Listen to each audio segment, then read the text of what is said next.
Abre seu coração aí, tá bom? Para essa porção nova que nós vamos receber hoje. Aqui eles fazem parte da supervisão, na verdade, né? Ali com o apóstolo Guto, estão de perto, são braço direito. Então recebe dessa unção, tá bom, gente? Porque experiência, carga tem muito. E palavra. Amém? Obrigada, Janaína. Verbo da vida, boa viagem. Você pode fazer melhor para receber ela, não pode não? Aleluia. Glória a Deus. Bom dia, queridos. A paz. Vocês estão bem? Amém. Esse é o dia que o Senhor criou para que nós nos alegrássemos nele. Um dia de paz, de bênção, em que a sua boa mão está sobre nós. Amém? Se você me perceber um pouco fanhosa, você releva, porque está tudo bem. Amém?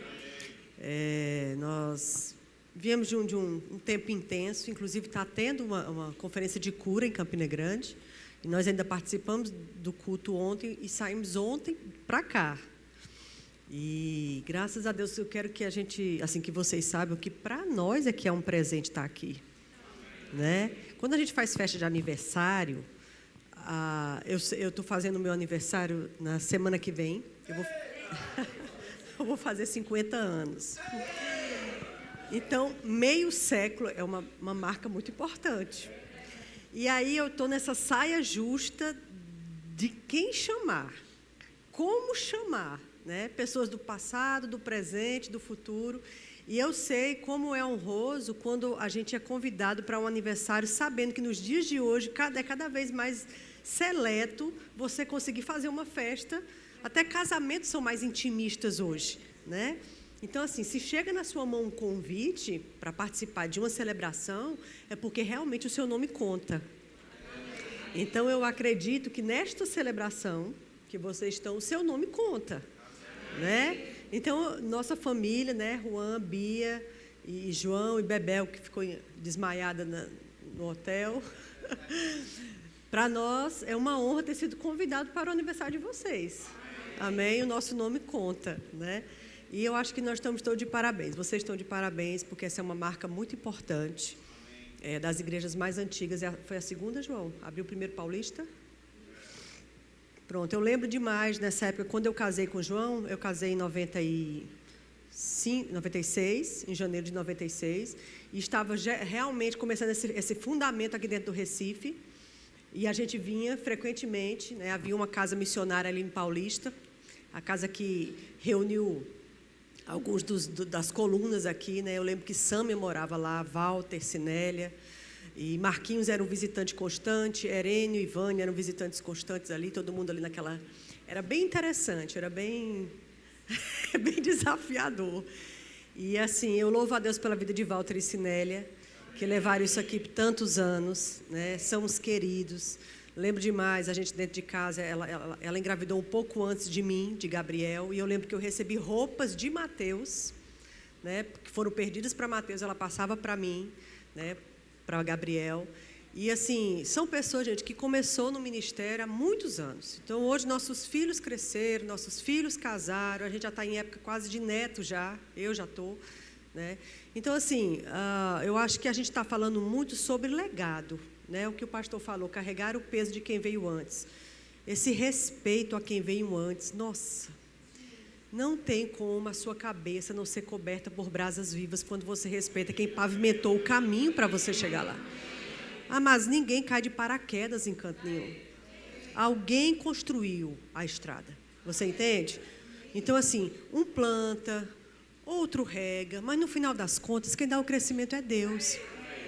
Mas com a justa cooperação de cada parte no seu tempo, na sua estação, né? Isso é uma riqueza, isso é reino de Deus, né? Eu louvo a Deus pelas pessoas que foram acrescentadas na história da igreja, por exemplo, ao longo do curso da caminhada, né? Você vê, isso me choca, eu fico assim, impressionada que o autor da maior parte do Novo Testamento foi Paulo, que não andou com Jesus. Entendeu? Não andou com Jesus, não conheceu ele na época em que ele esteve aqui embaixo, né? Jesus se mostrou a ele pessoalmente na conversão dele, mas assim, não foi o que encostou a cabeça no peito de Jesus na ceia, né? Não foi o que andou sobre as águas debaixo da palavra de Jesus, mas mais na frente, depois que Paulo nasceu de novo, se achou tão correto que Deus usou para escrever a maior parte do Novo Testamento. São pessoas que Deus vai acrescentando ao longo da caminhada da igreja. Entende? E Deus não esquece o galardão de todos os que foram compondo o processo. Isso é tão bonito diante de Deus. Eu louvo a Deus porque Ele disse: o Deus que vem em secreto te recompensará. Nem tudo vai ser na vista dos homens. Nem tudo vai ter um registro assim para aparecer a sua foto ou o seu nome. Entende? Tem coisas que, quantos passaram por aqui ou ainda estão, que se doaram nesta obra, e ninguém nem soube, nem deu tempo de tirar uma foto, de fazer um registro, né? Então, assim, tudo está diante de Deus, graças a Deus por isso. Então, vocês estão de parabéns, Boa Viagem está de parabéns, amém? Porque até aqui nos trouxe o Senhor. Nossa, se não for Deus, irmãos, não sei nem o que a gente faz da nossa vida, né? É isso mesmo. Então, pensando sobre o que a gente poderia conversar hoje de manhã, com tantas possibilidades, né? Me veio essa frase: vede como ouvis. Vede como ouvis. E a gente vai começar por esses versículos e vamos ver até onde o Senhor vai nos levar. Eu vou ler na Bíblia do meu celular. Eu queria que a gente abrisse, por favor, lá em Lucas.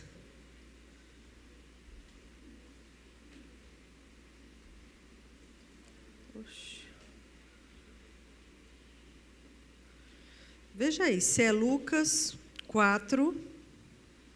Espera aí, só um minutinho.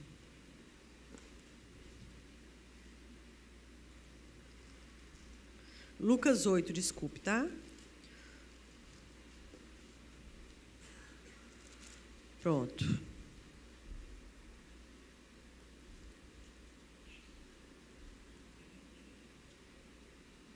Ok.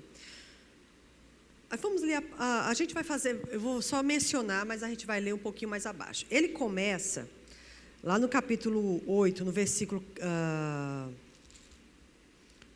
9, ele vai começar a falar sobre a parábola do semeador. Depois que ele fala a palavra do semeador, ele começa a explicar a palavra do semeador para os seus discípulos. Todo mundo já conhece essa parábola. Ele fala que uma porção que caiu numa terra, aconteceu isso, a que caiu na outra terra, aconteceu aquilo. E no final das contas a gente sabe que essas terras, na verdade, são os tipos de coração humanos.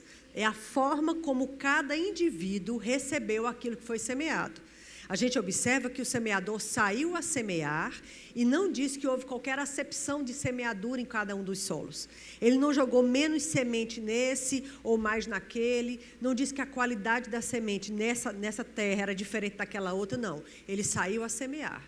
Uma porção caiu em tal lugar, outra porção caiu em tal lugar, e ele começa o contexto do que eu quero dizer com a parábola do semeador. E aí eu quero que a gente leia, por favor, a partir do 12, a explicação dele. A que caiu à beira do caminho são os que ouvem, vêm a seguir o diabo e arrebata-lhes do coração a palavra, para não suceder que, crendo, sejam salvos. A que caiu sobre a pedra são os que, ouvindo a palavra, recebem com alegria, diga recebem. Estes, porém, não têm raiz e creem apenas por um tempo. Na hora da aprovação se desviam. O que caiu entre os espinhos são os que ouviram e no decorrer dos dias foram sufocados com os cuidados e riquezas e deleites dessa vida. E os seus frutos não chegaram a amadurecer. O que caiu na boa terra são os que, tendo ouvido, de bom e reto coração, retêm a palavra. Estes frutificam com perseverança. Eu quero ler isso de novo. A que caiu em boa terra, diga boa terra. A que caiu em boa terra são os que, tendo ouvido de bom e reto coração, retêm a palavra. Estes, sim, frutificam com perseverança. Pronto. Dentro desse contexto, a gente vai continuar lendo. Eu preciso embasar aonde a gente vai chegar, o ver de como ouvis, para a gente entender do que ele vem falando, para compreender o que ele realmente está querendo dizer mais na frente. Depois, então, ele entra dizendo: ninguém, depois de acender uma candeia, cobre com um vaso ou a põe debaixo de uma cama. Pelo contrário, coloca no velador, a fim de que os que entram vejam a luz. Nada oculto que não haja de manifestar-se, nem escondido que não venha a ser conhecido e revelado. Vede, pois, como ouvis, porque o que tiver, ser-lhe-á dado, e o que não tiver, até aquilo que ele pensa ter, lhe será tirado. Ai, obrigada. Isso muito me ajuda. Olha que coisa interessante, queridos, que eu quero que você observe comigo.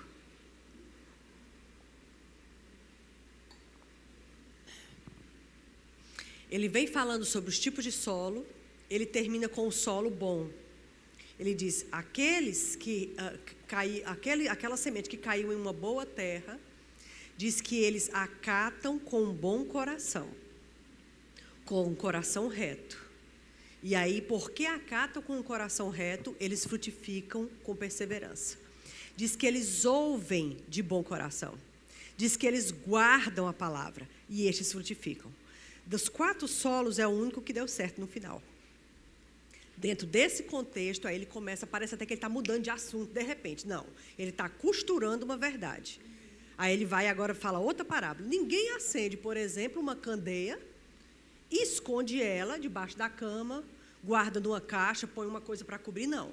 Quando se acende uma candeia, vamos imaginar que seja como uma luminária, candeeiro, que se usava muito no sítio. Então, quando se acende um candeeiro, se coloca no velador, que é o suporte específico para aquela iluminação. Diz, não, quando alguém acende, ninguém esconde debaixo de uma cama. Ninguém vai cobrir aquilo. Pelo contrário, coloca no velador para que todos aqueles que entrem naquele ambiente sejam abençoados ou recebam a influência daquela iluminação. E aqui a gente já tem algumas verdades. Ele está usando uma parábola óbvia. Ele está dizendo assim, gente, se uma pessoa saudável mentalmente tem juízo suficiente para acender uma candeia e não sufocar a candeia, para que eu vou acender uma luz que eu não vou usar? Para que eu vou acender uma luz que eu vou apagar, que eu vou esconder, que eu vou sufocar? Não. Ele está dizendo assim, se alguém é saudável o suficiente para acender uma candeia e colocar ela no lugar onde ela deve estar, para cumprir a função para o qual ela existe. Qual é a função da candeia? Iluminar o ambiente. E observa que ele diz, para que todo aquele que entrar naquele ambiente, ou todo aquele que tiver acesso àquela candeia específica, seja abençoada pela luz daquela candeia. Você entende? Ele diz, se vocês, é como se ele estivesse dizendo, se vocês são inteligentes o suficiente para não acender e sufocar, quanto mais eu. A questão é, qual é a candeia que eu é que estou acendendo? Se eu acendo essa candeia, fica tranquilo, porque eu sou responsável o suficiente para não sufocá-la. Eu sou responsável o suficiente para colocar ela no velador. Eu coloco a candeia que eu acendo no lugar onde ela vai ser luz para os outros. Observa que uma candeia não ilumina o mundo todo. Vocês, Boa Viagem, são uma candeia. Que influencia quem? Quem se achegar a esta luz. Entendeu? Campina Grande tem uma candeia. Que vai abençoar quem? Quem chegar perto daquela luz. E assim vai, N candeias em vários lugares, para iluminar, porque somos a luz do mundo e o sol da terra. A questão é, isso aqui dá outras vertentes de ministração, quando a gente fala sobre dons, por exemplo. Mas assim, a questão é, se é Deus que está iluminando essa candeia, Ele é responsável de não sufocar. Ele é responsável de colocá-la no lugar certo. A questão é Ele que está acendendo? Ou são homens que estão acendendo? Você entende? Amados, se Deus não edificar a casa, em vão é o trabalho de quem edifica. Se Deus não guardar a cidade, é vão o trabalho do sentinela. Eu acredito e sei, lógico, que Deus acendeu Boa Viagem há muitos anos atrás. E Deus tem colocado ela num nível de candeia, num nível de suporte. Mas eu acho que é uma coisa que está sendo vista ao mesmo coração. Todo mundo está ouvindo e vê de como ouvir. É isso que a gente está querendo construir. Deus está querendo colocar vocês num suporte diferenciado para que a luz tenha um alcance maior. Uma coisa é uma luz numa certa altura, outra coisa é uma luz numa outra altura. Ela vai mais longe, o raio de esclarecimento e de iluminação dela é maior, entende? Mas é interessante porque Deus, Ele é cuidadoso em deixar claro que Ele coloca no velador. Ele coloca no lugar onde vai ter a influência, vai ter a iluminação. Então, assim, que tipo de candeia Boa Viagem se propõe a ser?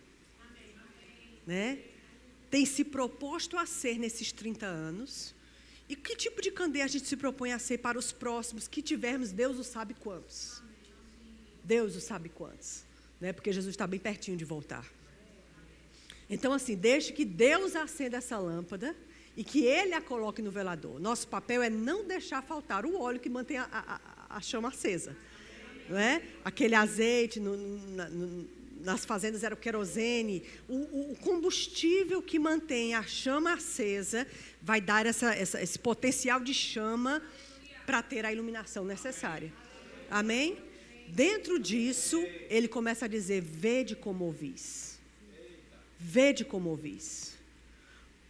Nada que está oculto não vai deixar de ser revelado. Veja como você ouve. Porque aquele que tem, se tem de verdade, vai ser dado mais.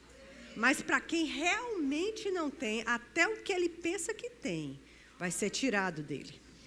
Isso é interessante, porque se a gente pensar na construção toda, isso só me lembra a última terra que recebeu com bom grado a palavra. E é por isso que eu vou voltar para esse versículo.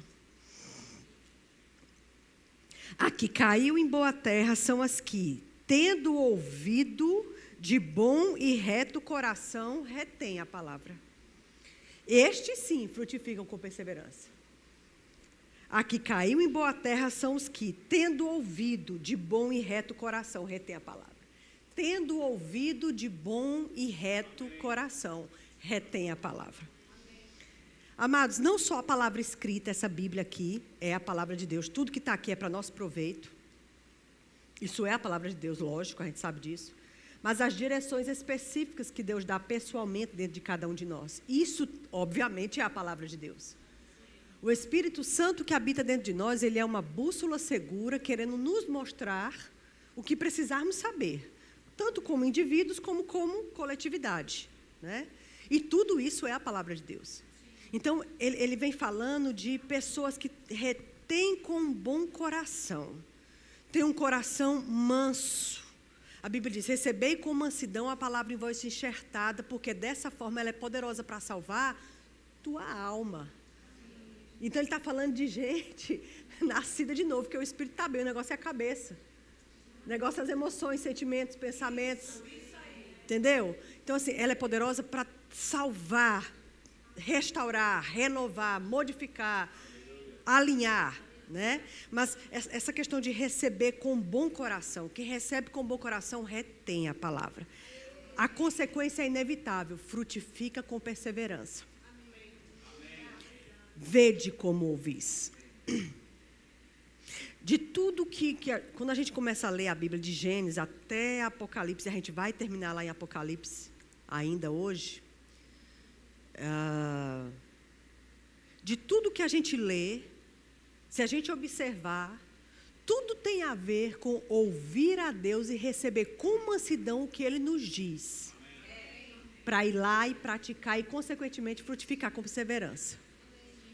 Na verdade, o grande problema da humanidade aconteceu quando Adão não ouviu a Deus e decidiu fazer o oposto do que Deus tinha dito. Dali começou a grande desgraça do planeta todo, que alterou todo o planeta. Todo o planeta sofreu o dano daquela desobediência de Adão. Era necessário que o segundo Adão viesse e fizesse exatamente o oposto. Porque se Adão desobedeceu e pela desobediência de Adão o pecado entrou no mundo e danificou todo o planeta, teria que ser pela obediência de um segundo Adão que a salvação entrasse ao mundo e reformulasse todas as coisas. E o reino de Deus fosse estabelecido aqui embaixo. Se pelo pecado de um, se pela desobediência de um entrou a salvação, pela obediência de outro, se pela desobediência de um entrou a perdição, pela obediência de outro entraria a salvação. Você vê aqui que obediência e desobediência são um grande marco. É o divisor de águas. É o que determina quem vai e quem fica. É o que determina quem sai do canto e quem estagna. Obediência. A questão é, o que é que ele tem falado? Se é que é ele que está falando. O que Deus tem falado em seu coração, em meu coração nos últimos dias? Se é que é ele que está falando. Uma vez que eu tenho certeza que é ele que está falando, por que que eu não estou tendo ou desenvolvendo a coragem de ser pronta em obedecer o que eu sei que ele está falando? Vede como ouvis. Veja como você ouve. É interessante porque ele não diz, observa se você está mesmo ouvindo. Não, ele está dizendo assim, avalia como você está ouvindo. Porque às vezes eu estou ouvindo e estou distorcendo dentro de mim o entendimento do que eu estou ouvindo. Eu preciso ter certeza de que é ele que está falando e de que eu estou ouvindo exatamente como ele está dizendo. Veja como você ouve. A igreja, em todo o tempo, mas, querido, você há de convir comigo que, especialmente nessa reta final da igreja, e a igreja está mesmo em reta final, não é possível que a gente não esteja vendo isso. Eu acho até meio delicado um cristão olhar para o que está acontecendo e não achar que a gente está nos últimos minutos dos últimos dias. Significa muita alienação ou desconhecimento, né, da palavra. Mas nessa reta final da igreja, nunca vai ser, nunca foi, aliás, tão importante conseguir ouvir a Deus como vai ser agora.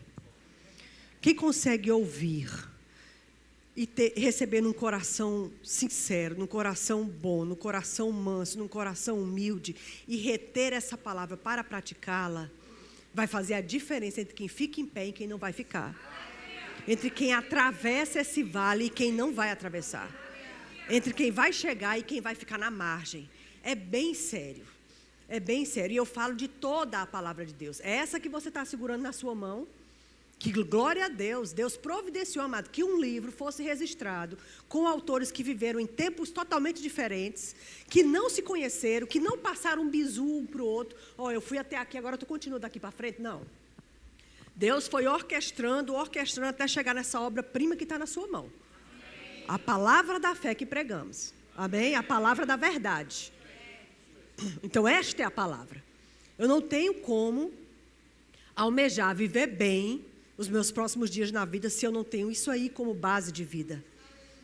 Então, além desta palavra escrita, que se torna rema no meu coração quando eu medito sobre ela, e ela se apossa de mim, ela vivifica meu entendimento, aquilo virou uma verdade absoluta dentro de mim. Ninguém tira mais de mim, pronto. Isso virou rema dentro de mim. Amém? Tem as palavras específicas que Deus fala pessoalmente dentro de cada um de nós. Veja como você ouve. Veja o que tem ouvido. Veja como recebe com o coração manso o que tem ouvido. E veja se é Deus que está falando. Amém?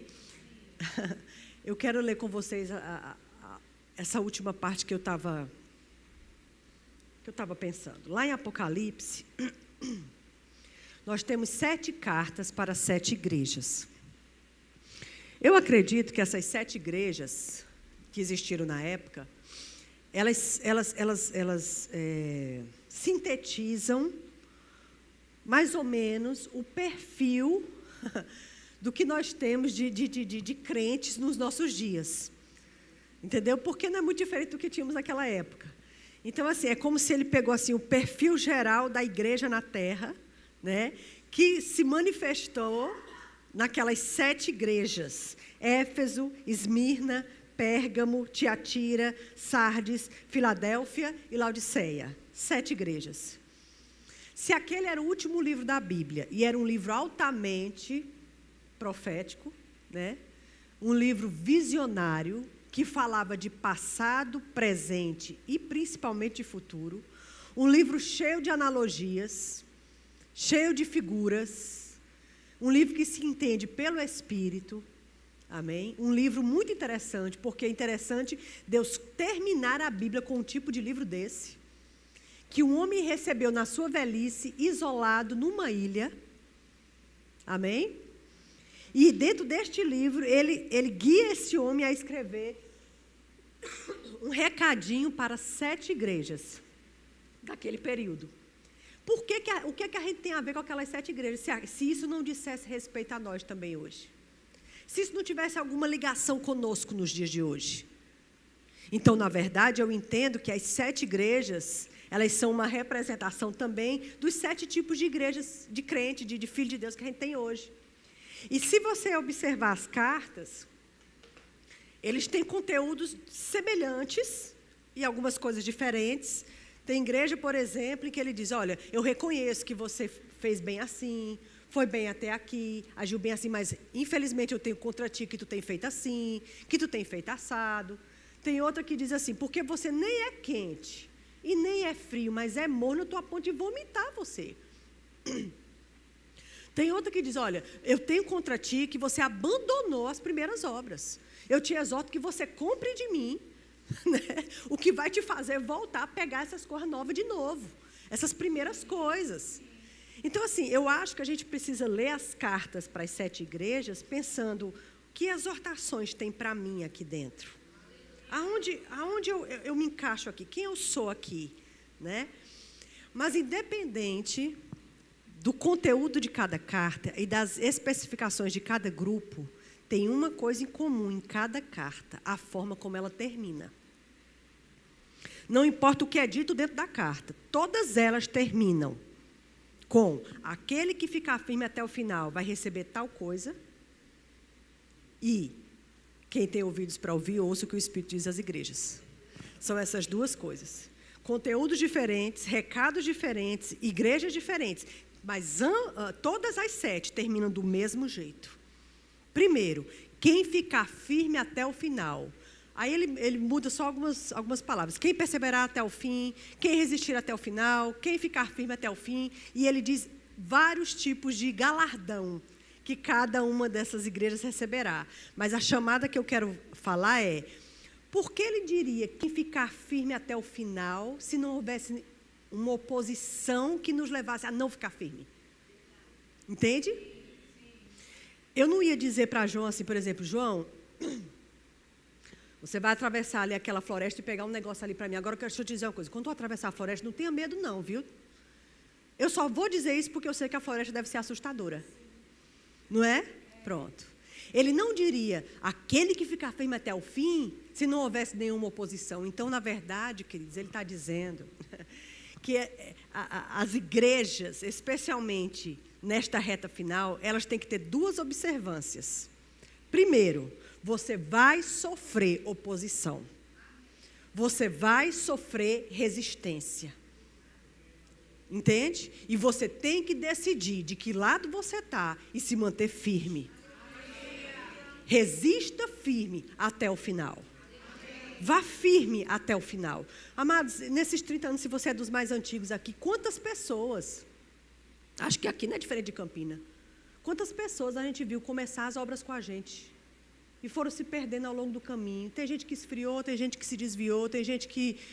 Porque, gente que sai do Ministério Verbo da Vida e vai para outra igreja, gente, está ótimo. É nascido de novo, está na família, está de boa. Ninguém está perdendo nada não, é tudo filho de Deus. A questão é quando a gente perde para Satanás. Quando a gente perde para o mundo, quando a gente perde para o pecado. Quando a pessoa que cai, mas não levanta nunca mais, fica lá embaixo mesmo. Esse é o problema. Você entende? Então, assim, quantas pessoas...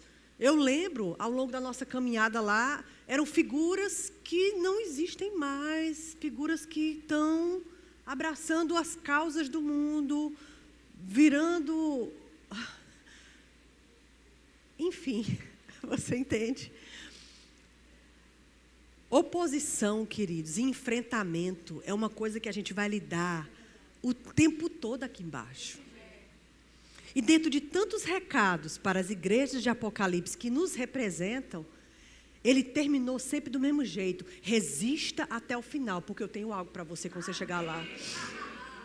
Resista até o final, fique firme até o final. Ou seja, persevere. A perseverança precisa ter a sua obra completa. Deus não gosta mais de quem solta as coisas no meio do caminho. Deus precisa que eu comece e que eu termine.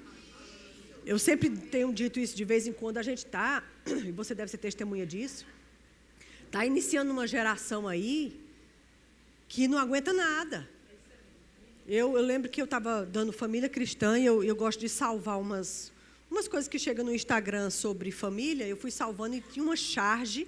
Eu chamo charge, nem sei como é que se chama mais isso. Bia deve saber. Era um desenho, né? Assim, era um desenho. Tinha um caminho bem comprido, aí estava saindo assim de costas, andando assim de costas, umas senhoras, uns senhores, né? Eram umas 4 pessoas, 2 mulheres, 3 homens, assim, eles estavam indo por um caminho. Aí no caminho de vinda, estava vindo umas crianças. E aí o título da charge dizia assim: vai-se a geração de ferro e vem a geração de cristal. E eu não sei se você observa, mas até isso, essa questão de como as crianças estão sendo conduzidas pelos pedagogos, pelos psicólogos, pelos médicos, entendeu? Preparando uma geração que não sabe sofrer pressão, que não aguenta um não, que não trabalha além da medida. Eu só vou fazer se for conveniente para mim, porque se pesar eu não vou fazer. Entendeu? Esse tipo de geração provavelmente é quem vai lidar diretamente com o anticristo. Vai resistir como, amado? Que não pega peso nenhum. Que não consegue sofrer oposição, que não consegue resistir firme até o final. Tá tudo interligado, tudo faz parte do jogo. Está tudo acontecendo ao mesmo tempo aqui e agora. Entendeu? Está tudo ligado. Quando você olha para a juventude, nossa, uma coisa horrorosa. Nunca houve tanta depravação. Porque eu estava acompanhando essas questões de família para poder dar minha aula, aí quando você começa a curtir umas coisas, começa a chegar vários daqui no seu Instagram, e tinha lá uma moça com uma tarja no rosto, não podendo mostrar a identidade dela, e o título era assim: engravidei na tábua. E aí eu fui ler. Nas festas, nos bailes funk do Rio de Janeiro, a onda agora entre os adolescentes era pegar uma tábua, colocar no chão, e agora você, vai. Aí a menina deita e vários rapazes passam pela menina, ela às vezes vendada, ela não sabe quem foi, quem é, quem vai, ela não sabe nada. E fica todo mundo curtindo e assistindo. Pronto, agora você, vai tu, Uma coisa ridícula. Então, ela engravidou na tábua, ela não faz ideia de como foi, quem será. Então, assim, como a gente é crente, graças a Deus, glória a Deus, né? E a gente não tem, não sei você, né? Mas no nosso caso, eu e João, por exemplo, eu até admiro, amado, quando você tem uma profissão que lida com o mundo. Se você trabalha num lugar que lida com gente morta espiritualmente, você tem uma grande oportunidade. Porque eu e João, a gente trabalha dentro da igreja, com gente dentro da igreja o tempo todo. E dá trabalho também do mesmo jeito.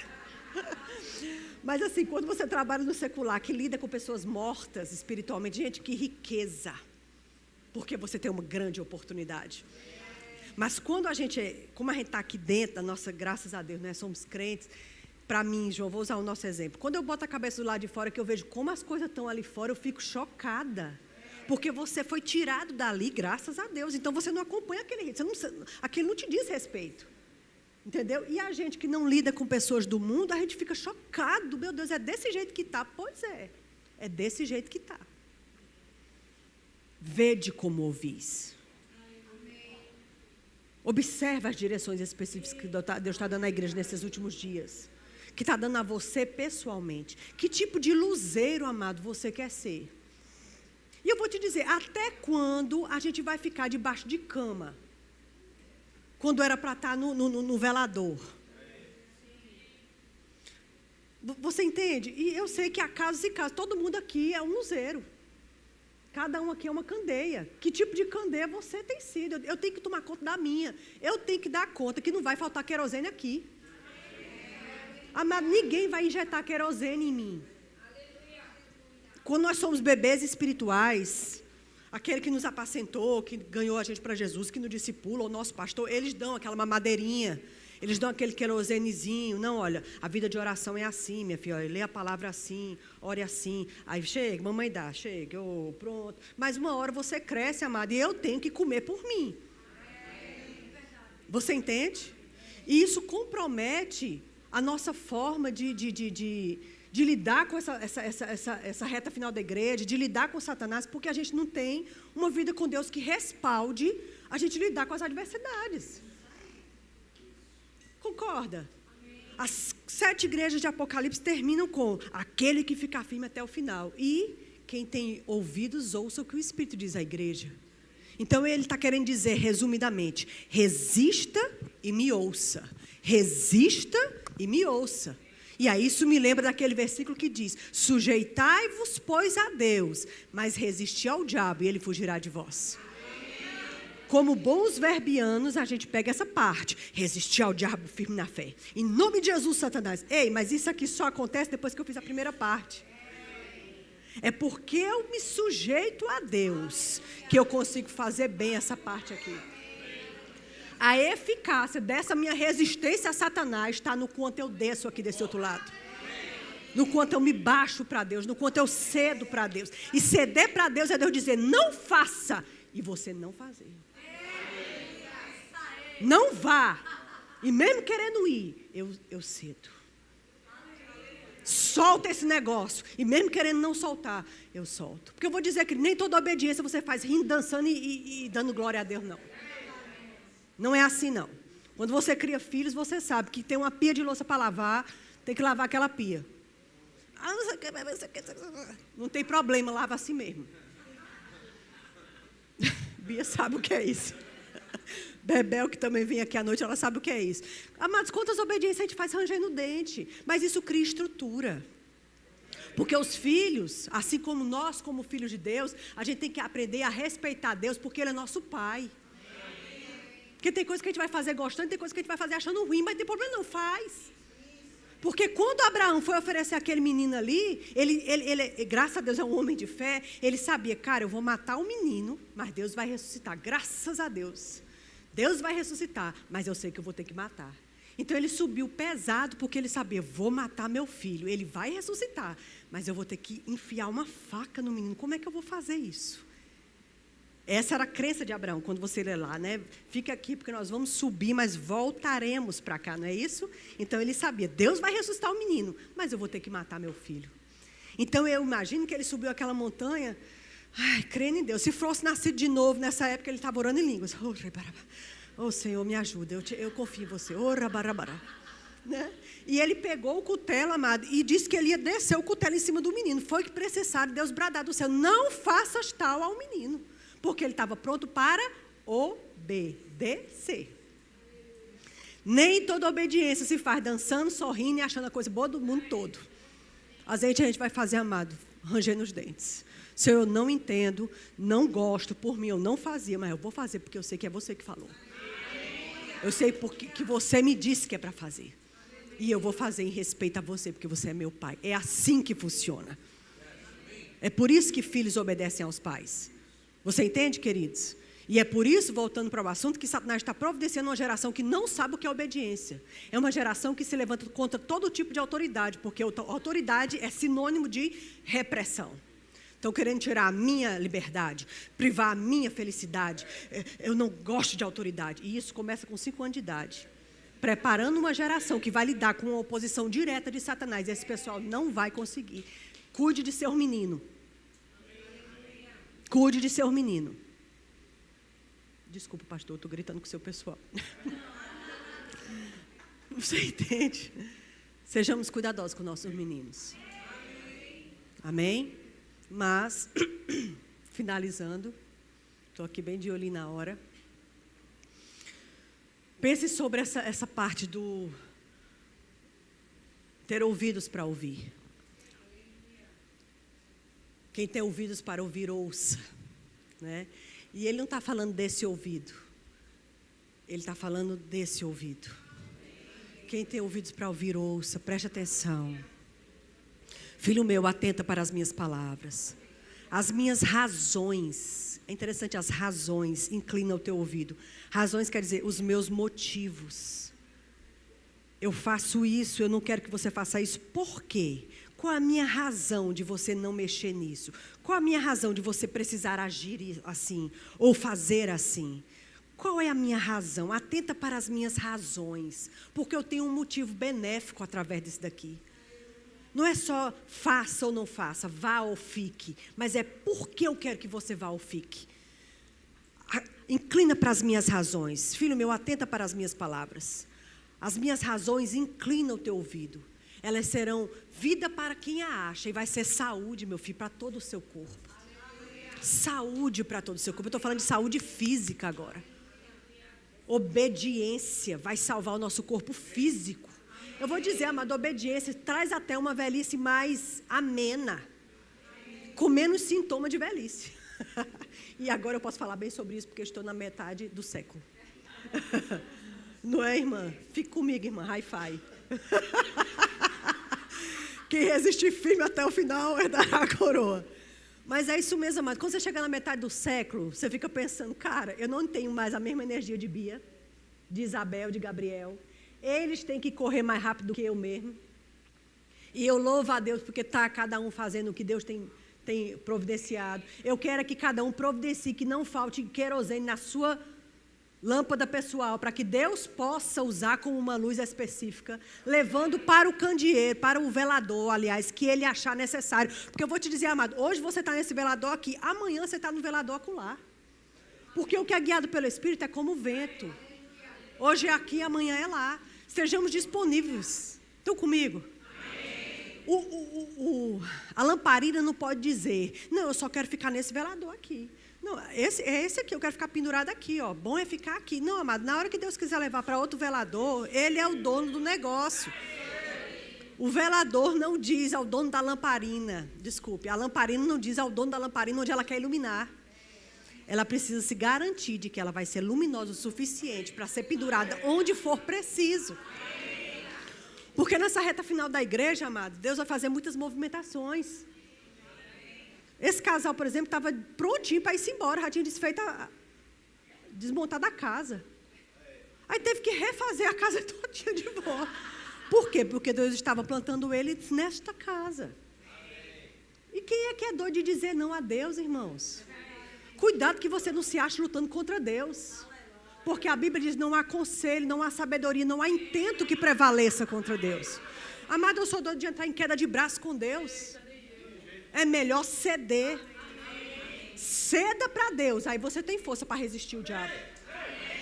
Quando eu cedo para Deus, Senhor, eu vou fazer mesmo sem querer. Eu vou começar mesmo sem gostar. Aí eu tenho força nessa área aqui. Você compreende, queridos? E eu vou terminar com isso. Eu gosto realmente muito dessa passagem. Eu não vou lê-la, mas eu vou citá-la porque você é um bom verbiano e sabe que ela existe. Ela está lá em Atos, né? Eu nem sei se eu já falei isso aqui, mas se eu tiver falado, ouvir as mesmas coisas é segurança para vós, né? Tá. A questão de Cornélio e Pedro. Eu gosto muito dessa história. Cornélio não era crente, não era nascido de novo, e não só isso, ele nem era judeu, da linhagem de Abraão, Isaac e Jacó, viu? Era gentil.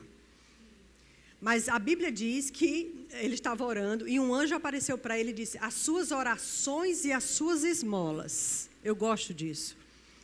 Porque ele citou as duas coisas que tinham subido em memória diante de Deus. Ou seja, tu és morto espiritualmente, mas tu conversa com Deus do jeito que tu consegue conversar. E Deus aprecia isso.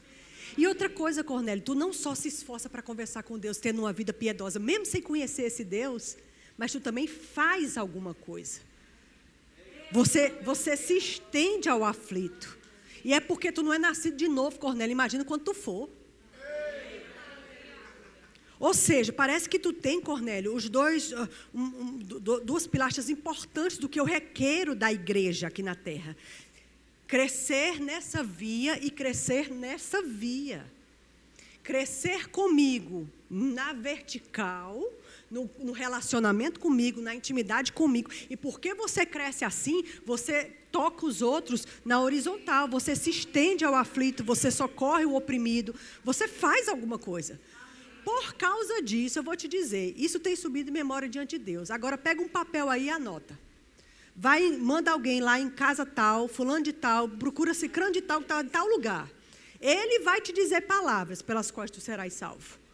Eu vou te dizer, querida, aqui a gente tem vários ensinamentos, mas Quando a Bíblia diz que a salvação não foi dada a anjos, mas a homens, eu acho que aquele anjo, ele engoliu ali, porque a vontade dele era dizer, meu filho, deixa eu te dizer, ó, Jesus veio, morreu por você, se você aceitar ele, mas ele não podia, porque esse ministério foi dado a homens, porque senão o anjo tinha pregado ali naquela hora, para Cornélio, mas ele disse, eu não posso não, estou parafraseando, mas eu vou mandar tu chamar alguém que vai fazer, e ele vai te dizer palavras, diga dizer palavras. Ele vai te dizer palavras pelas quais tu serás salvos. Eu vou te dizer que tem hora que a gente tem que saber dizer as palavras. Dizer as palavras que precisam ser ditas. Por estas palavras que esse homem vai te dizer, Cornélio, tu vai ser salvo. Rapidamente, ele chamou lá 2 pessoas, ele vai nesse endereço aqui, rápido, que é longe, que vai passar o dia viajando. E aí os cabas foram. No outro dia, Pedro subiu para maratonar a sua série preferida. Não.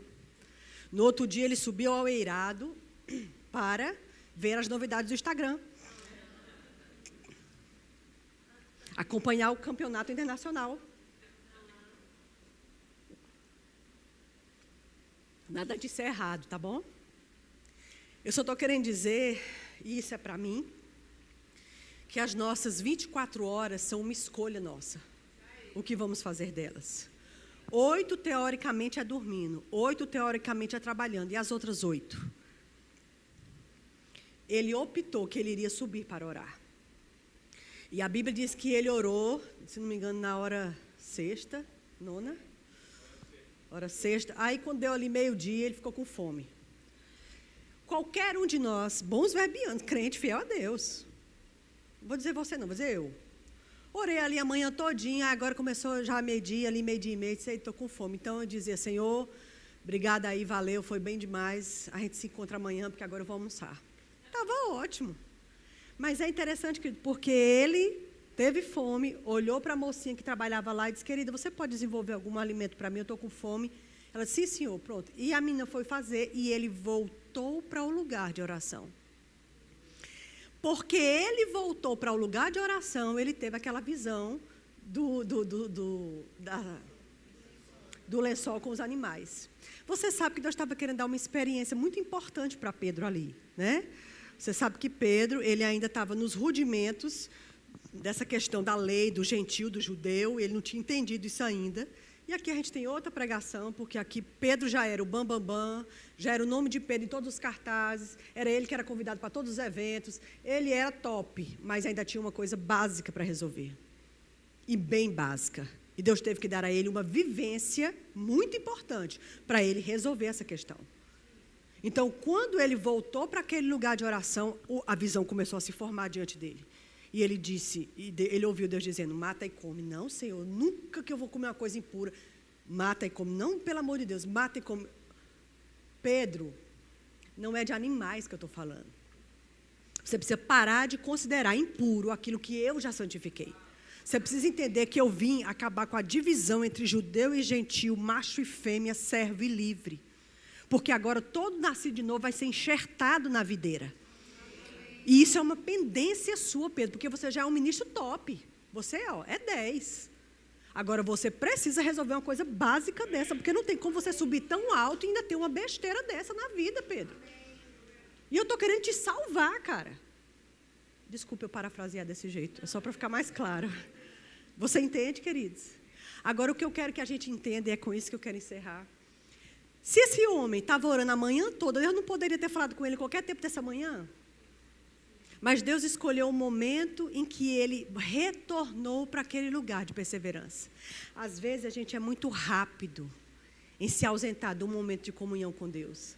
Porque nós temos os nossos horários, e eu entendo, Deus também, nossos compromissos, eu entendo. Mas assim, com tanto tempo para Deus dar aquela visão, por que Deus deu quando ele voltou? Também pelo fato de que Deus queria cronometrar os relógios, porque os 2 homens estavam chegando. Eu entendo isso. Né? Mas assim, é interessante porque se Pedro tivesse se desligado, descido e almoçado, pode ser que Deus não tivesse mais achado o ouvido dele para dizer, e os caras iam bater na porta, e eu fico pensando, quantas coisas Deus quer falar com você e comigo, mas Ele não nos acha no eirado, Ele não nos acha naquela posição de quem quer ouvir com bom coração. vede como ouvis. Entende? Quantas exortações, quantas correções. Amado, quantas coisas Deus quer dizer. Você precisa resolver isso. Você já está no ministério há tanto tempo, isso aqui já era para ter sido retirado. Isso aqui já era para ter sido solto. Você não tem como atravessar essa porta com esses pesos todos. Solta isso aqui, solta aquilo ali. Esse negocinho que tu se acostumou com ele, solta isso, porque o que eu tenho para você não dá para encaixar essa coisa aí. Você vai ter que deixar ela. Quantas exortações, conselhos preciosos Deus quer nos dar, mas Ele não acha que quer ouvir. E quando a Bíblia diz, quem tem ouvidos para ouvir, ouça o que o Espírito diz à igreja. Quantas vezes, irmão Reagan, ele era corrigido de coisas mínimas. Eu não sei se você já leu algum livro dele em que Deus disse para ele, isso aí que você vivenciou assim, assim, assim, é por causa daquela pendência que você não resolveu ali. É interessante, quer dizer, a gente pode pensar assim, Jane, Deus tinha alguma acepção de pessoas? Não, Deus tinha era um ouvido mais atento do que outro. Um coração mais aberto para ouvir do que outro. Essa comunicação estreita, amado, fina, é a gente que determina. Porque eu vou dizer, desejoso de falar, de comunicar, de dividir, Deus está ali o tempo todo dessa forma. Quem quer receber ou não é a gente. É a gente que determina quão desobstruída vai ficar essa comunicação. Eu não sei você, mas assim, eu particularmente, até pela chamada específica, eu preciso ouvir. Quando eu não ouço, eu fico meio nervosa. Eu preciso ouvir, eu preciso ter certeza de que eu estou ouvindo. Eu não estou falando, irmão, de você ter que orar a Deus para saber que roupa você vai sair de manhã, não. Eu uso amarelo ou vermelho hoje, Senhor? Fala comigo, fala que eu estou serva. Gente, eu não estou falando disso. Eu estou falando de coisas importantes da vida. Algumas coisas básicas, mas algumas coisas importantes. Entendeu? Assim, é para fazer o quê? Como? Quando? O quê? É mesmo para fazer? Se é, quando é que é para fazer? E quando for para fazer, começo por onde? Porque eu vou te dizer, amada, a gente tem o dono de toda a ciência dentro de nós. A gente consulta ele de vez em quando é conveniente, olhe lá. E isso é um problema. Vede como ouvis. Porque o Deus que mora dentro de nós quer comunicar para nós, amada, a saída desse emaranhado que a gente está agora, por exemplo. A luz no fim do túnel dessa situação dentro de casa, dentro das finanças, dentro da saúde, dentro da família. Ele tem a resposta, ele sabe exatamente como lidar com essa pessoa difícil, essa situação insuportável. Deus sabe como fazer. Agora, o que eu preciso é receber de bom coração o que Ele disser para mim. Acatar com o coração humilde, sim, Senhor. Amém, eu preciso fazer, me ajude a fazer. Não é fácil não, mas me ajude. Amado, de tudo que Deus veio fazer, com a vinda de Jesus, além de tirar o homem do pecado, foi restabelecer comunhão, restabelecer comunicação. Esse direito de ouvir e de falar, de ouvir e de falar, isso é o mínimo básico de qualquer comunhão. Não tem como ser íntimo de uma pessoa que a gente não conversa. Amém? Amém. Fica de pé.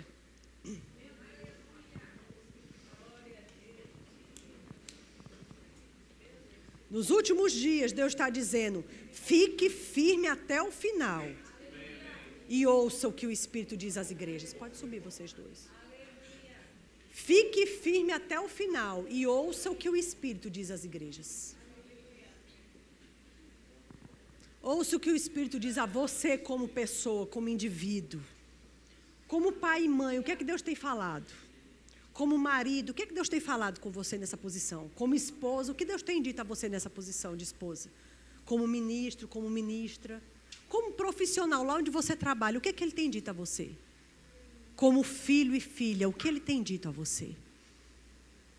Certifiquemos-nos, amado, que a gente tem ouvido e andado na última coisa que recebeu. Certifiquemos-nos de que a gente conseguiu ouvir o que Ele disse e praticar. Vamos orar. Aleluia, aleluia. Oh, aleluia. Senhor, nos ajuda a ficar firmes até o final. Você não diria para ficar firme se não fosse haver uma oposição. Nós sabemos disso. E a igreja tem vivenciado e enfrentado isso. Nós te agradecemos porque teu Espírito, ele não nos deixa confundidos. Tua palavra diz que os que confiam no Senhor não serão confundidos. Não teremos dubiedade de informações, de instruções, não. Quem confia no Senhor não será confundido. Eu te agradeço pelo Espírito que dá testemunho da verdade. Ele não dá testemunho da mentira, ele não fortalece a mentira, o engano, ele testifica da verdade. Obrigada, Espírito, porque você nos fez morada. Você não está bem pertinho de nós para a gente te procurar quando quiser. Não, você está dentro. Nada mais próximo do que isso. Nada mais próximo do que isso. Obrigada, Pai, pelo Espírito de conselho, de entendimento e de sabedoria dentro de nós. A boa mão do Senhor nos guiando em toda a verdade. Como a tua palavra diz, Jesus disse: aquele que me ama é o que ouve as minhas palavras e as pratica. É esse que me ama. Nós o amaremos, viremos para ele e faremos nele morada. Tua palavra diz que você nos toma pela mão e nos mostra o caminho que devemos andar. Tua palavra diz que na tua luz veremos a luz. Tua palavra diz que a vereda do justo é como a luz da aurora, que vai brilhando mais e mais até ser dia perfeito. Tua palavra diz: se quiserdes e me ouvirdes, é que comereis o melhor dessa terra. Todo mundo quer, mas às vezes não ouve. Eu te agradeço pelas instruções que estão chegando para esta casa, para este tempo, para os teus planos, para o futuro deles, para os próximos anos, que você sabe quantos serão. Eu te agradeço, Pai, pelas iluminações e esclarecimentos. Eu realmente acredito que um tempo assim de aniversário, em que todo mundo está sentado à mesa, é uma hora boa de você trazer instruções preciosas, instruções importantes, de você apontar o caminho, de você levantar o luzeiro. Eu acredito nisso. Obrigada por clareza sobre Edgley e Cláudia, em nome de Jesus. Clareza de propósito, clareza de visão, idoneidade de coração. Idoneidade de coração. Que isso funcione para eles como óleo na candeia, como gasolina na candeia, sempre mantendo aceso. Que isso molhe o povo e a orla das vestes escorra, tanto para os que já estão, como para aqueles muitos que ainda chegarão. Porque quando eles forem para uma casa maior, muitos outros se agregarão a esta casa e virão comer na sombra dessa árvore. Eu te agradeço pelos anos restituídos, como um atrasado que chega. Anos restituídos, reembolso. Reembolso em nome de Jesus. Obrigada, Pai, por uma instrução fina, refinada, cheia de detalhes, coisas mínimas, pequenas, e você deixando essas coisas claras para eles. Eu agradeço pelas colunas que você tem levantado para somar com eles. Homens e mulheres de hombridade, de sabedoria, que essas pessoas saibam se comportar como é devido para o papel delas. Que essas pessoas entendam qual a importância de uma pilastra. Qual a importância de uma pilastra? O que acontece se uma pilastra for cortada? Que essas pessoas entendam a honra, inclusive, de ser pilastra. Em o nome de Jesus, obrigada por justas colheitas de paz. Em nome de Jesus. Amém, queridos? Assim seja. A boa mão do Senhor sobre vocês, guiando vocês em todo o passo da estrada. Há uma virada de página, né? Esse aniversário marca uma virada de página. Eu acredito que vocês sabem disso. E que a boa mão do Senhor esteja sobre nós. Deus abençoe, amém? Graças a Deus.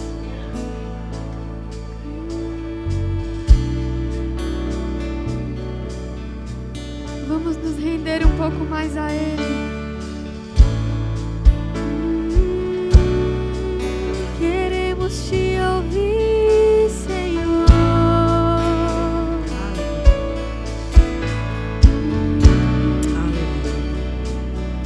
Aleluia.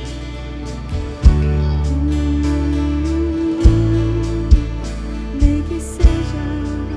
Tem uma última coisa que eu preciso fazer. Desculpe. É sobre vocês dois. Vem cá, meu filho. É meu genro e minha filha, né? E há uma coisa que eu particularmente admiro muito neles dois, eu acho que é mais ou menos alguma coisa que o pastor estava falando aqui.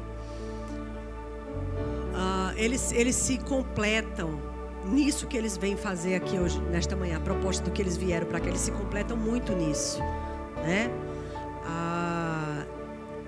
Às vezes você conhece muito Bia, mas você não conhece Juan. E acho que você precisa conhecer, né? Essa maestria deles dentro da música, do louvor, de saber concentrar as pessoas num alvo divino, tirando o foco de si, de estrelato, de iluminação, de performance, mas jogar a atenção para quem realmente deve ter, que isso era coisa que todo louvor deveria saber fazer. Jogar o foco em quem realmente merece o foco, porque toda técnica que a gente desenvolve, se a gente é bom no que a gente faz ou no que a gente... é só para isso, a finalidade é só essa, nunca foi para eles, né? Nem é para o seu... porque vocês também são muito bons, não é disso que eu estou falando. Estou falando que todo bom músico, todo bom ministro de música para o Senhor, ele sabe que tudo que a gente aprende de bom, aprende para fazer excelente para Ele. É tudo por causa dele, é só para Ele, né?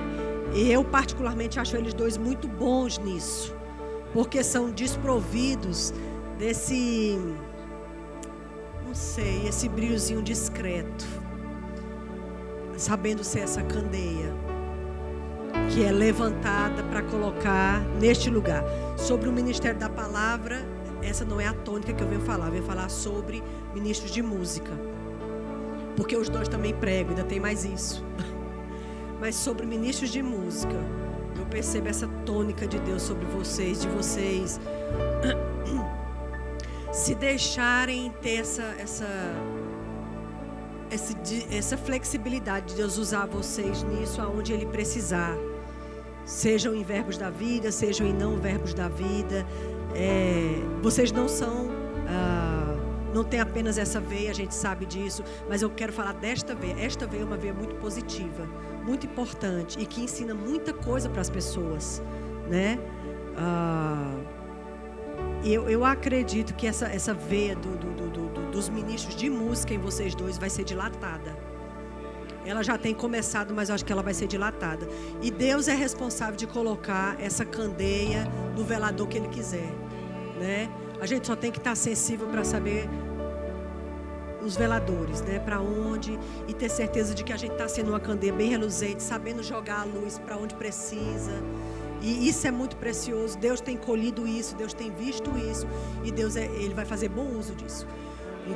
Deus vai fazer bom uso disso, porque eu lembro que quando Paulo ele disse: agora você me manda, acho que era Marcos, porque agora ele me é útil para o ministério. É interessante que outrora não foi, mas agora é. Interessante isso. Agora ele é útil. É interessante porque quando a gente se torna útil, aí Deus começa, né? E para ministros de música, essa utilidade, né? Tudo que a gente diz é: Senhor, me usa, pronto, pois então Ele quer ter a liberdade de enfiar a mão nessa luva e Ele maestrar como Ele quiser, porque a gente só é a luva. Ele aqui diz o negócio, como é que deve ser feito. E sobre o ministério de música, vocês são muito bons no que vão fazer, têm feito, e Deus mesmo vai abrir isso. Amém? Assim seja, em nome de Jesus. Pode ficar.